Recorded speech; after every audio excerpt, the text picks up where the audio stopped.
আল্লাহ রাব্বুল আলামিন পবিত্র কুরআনুল কারীমে অনেক নবী রাসূলদেরকে সম্বোধন করেছেন।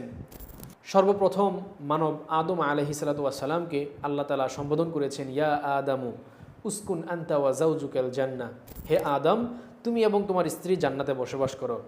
এইভাবে একে একে আল্লাহ রাব্বুল আলামিন আরও অনেক নবী রাসূলকেই নাম ধরে ডাক দিয়েছেন।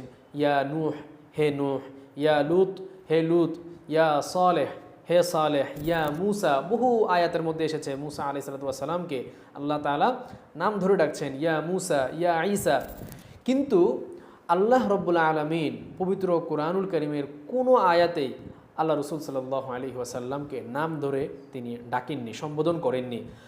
দুই এক জায়গায় যেখানে আল্লাহ রাসূল সাল্লাল্লাহু আলাইহি ওয়াসাল্লামকে তিনি ডেকেছেন, সেখানে অত্যন্ত আদবের সঙ্গে, অত্যন্ত সম্মানের সাথে ইয়া আইয়ুহান নাবিয়্যু বলে সম্বোধন করেছেন, হে নবী।